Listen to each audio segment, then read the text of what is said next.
What up mga solid subscribers? So ngayon po mga solid subscribers, no, manonood po tayo na itong video ng ating mahalima, no. So ito, manghihingi tayo ng update kay Miss O, no. So subscribe po tayo kay Miss O, no. Sa kanya tayo nanghihingi. Isa sa mga YouTube channel na pinapanood natin or sinusubaybayan natin once may release po ang mga updates regarding po sa ating mahalima, no. And panoorin po natin mga updates regarding dito sa ating mahalima, no. And syempre gusto ko rin mag-updated kasi yung tagal ko rin hindi nakagawa ng videos, no. And ito, unti-unti na rin natin. So without further ado, let's all watch this. Asia Artist Awards 2023 drops SB19, replaces it with Pablo Josh style Ken and Justin. For those asking and wondering, here it is. It is officially confirmed that our mahalima SB19 or the Pablo Josh style Ken and Justin will be attending the Asia Artist Awards, no? 2023. Ang hirap pag wala talagang pangalan, no? So isa-isa niya talagang binabanggit. Kahit siya, well, please welcome Pablo Josh style Ken Justin. Habang masyado, no? So I think dapat as soon as possible makagawa na. Pero syempre, I think talagang dinadahan-dahan pa nila. Mahirap kasi pag nagbiglaan sila, paano kung may something na pwedeng mangyari pero binigla nila na. So I think dinadahan-dahan po talaga ng management ng ating mahalima yung mga dapat mangyari. As this has been shared by the 1Z Entertainment themselves. And also, it is worth noting that the 2023 Asia Artist Awards has dropped the ano nila? Asia Awards. O yun nga, talagang ano sila, individual po talaga sila, no? Talagang binanggit talaga as individual. Name SB19 and replaced it with Pablo Josh style Ken and Justin. Mahaba man, but at least this name is owned and controlled by them. Though I think the boys are still brainstorming as to what their new name should be, or they are just waiting for their trademark issue to be resolved. But all in all, siguradong hindi na pinoproblema ng mga fans ang pangalan nila, bagkus ay nakafocus na sa magiging performance ng mahalima. Nakaka-excite isipin that they will perform live na live in front of K-pop idols and show them how monster they are on stage. We are also looking forward sa magiging outfits ng boys dahil tiyak na pinaghahandaan nila ito knowing that this is an international event. Kaya 18, brace yourself for December 14. Lapit na. 10 days to go na lang.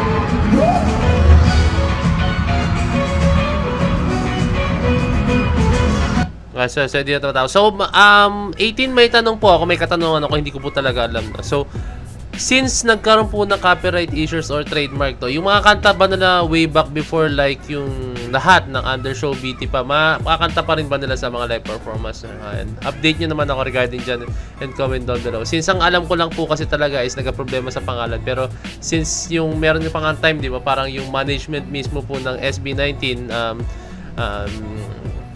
yung mga concerts nila na-cancel since parang handle pa ito nung company na handle din ng show BT, no?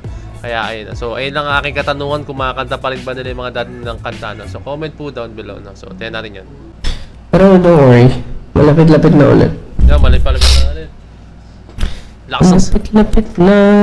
Hey! Josh latest live, may revelation sa kanilang pagbabalik. Exciting times for our mahalima SB19 are definitely ahead as what Josh revealed in his latest live. Aniya, don't worry dahil malapit na ang kanilang pagbabalik.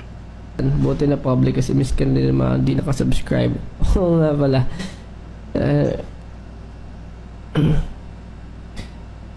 So, ayun po, para sa mga new to my stream or let's say new 18 or new BBQs, I have a supporters hub na pwede rin kayong sumali, pero your choice naman kung sasali kayo hindi. Pero yun nga lang, kung mapapansin nyo, inactive ako recently sa public kasi mas active lang po ako doon because I feel safe there, at least for now.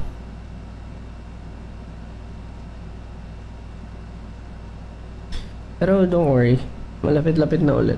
Yun, no? Pero don't worry, malapit-lapit na ulit, no? So, syempre, alam ni Josh yan, sinasabi niya, no? So, tingnan naman sila, tamang chill lang, tamang enjoy ang ginagawa nila, no? Tamang enjoy yung ginagawa nila, no? Pero, I think, di lang sila masyado sa spotlight, pero behind the scenes may ginagawa po ang ating mahalima, no? hindi lang kita, no? Hindi na pinapakita gaano siguro, no? So I think it's a surprise. So excited na rin ako sa magiging performance nila, no? Sa mga upcoming live performances nila, no? Let's go! Here comes Santa Claus, here comes... Finally, Justin updates fans with this new video. Yes, finally nag-update na nga ang ating bunso with his latest TikTok video. At eto pa ang kapansin-pansin, nasa One Zone Studio ito. And so, marahil magkasama ang mahalima sa panahong ito and maybe nagsisimula na sila sa rehearsal para sa Asia Artist Awards 2023 performance nila. And as we can see sa mga solo updates nila, bumabalik na nga ang sigla at saya ng ating mahal. Sabihin ko lang sa inyo, no, ang SB19, no, or Mahalima or Pablo Josh Ken Stelja, no, hindi sila maglalaylo lang or magpapakasarap lang pag may alam nila meron silang big time na performance or kahit hindi big time na performance, bigat na performance, kahit performance man yan, no, na alam nating live performance yan locally, international or what, no, talagang paghahandaan nila yan, no.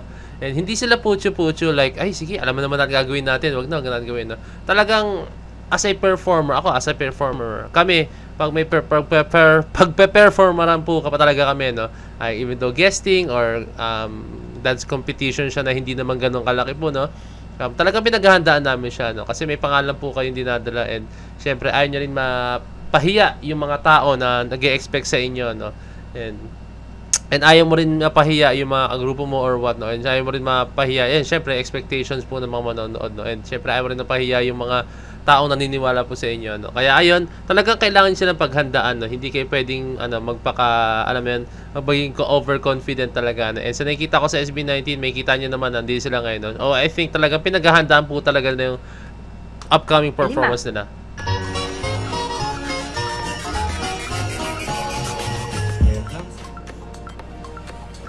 Santa Claus Lane, Arte dyan.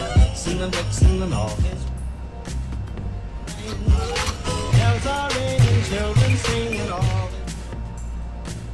Hang their stockings and say your prayers, 'cause Santa Claus comes tonight.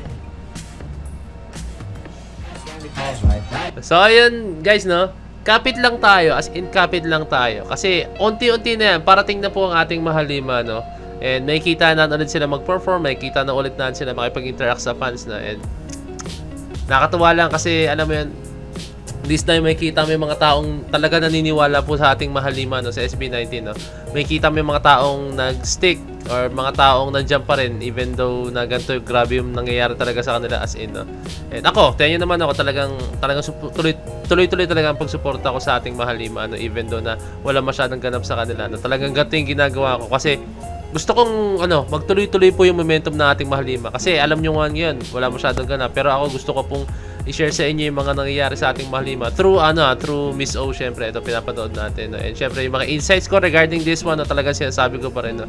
Kaya ayun, tayo po ating mga solid supporters ng SB19, no, 18, no, talagang suportahan po natin sila kasi ngayon nila tayo kailangan, no? Kung iiwanan sila, kung hahayaan nan silang mapunta lang sa iba or like iwanan sa ere, talagang mawalan sila ng parang nakasan loob or confidence na ipagpatuloy yung ginagawa nila, no? Pero although nagawa nila yung before, yung sa go up era, no, talagang wala sumusuporta, pero ngayon kasi iba na yung pagkakataon, iba na yung panahon, like nagkaroon na sila ng fan base, nagkaroon na sila ng talagang solid na solid na pangalan or katayuan sa industriya, no. Kaya once na mag-drop down sila, parang sobrang sakit nun, no? Unlike dati talaga na talagang dito, no, consistent, no. Pero mas mahirap para sa akin, mas mahirap yung ganon na yung pusa kayo, like yung sa go up era, no, like inaangat niyo yung sarili niyo, no, tapos walang sumusuporta. Ngayon kasi kumbaga meron na kayong following talaga, no, kaya parang may blueprint na sila, kaya kabisado na nila, no. Pero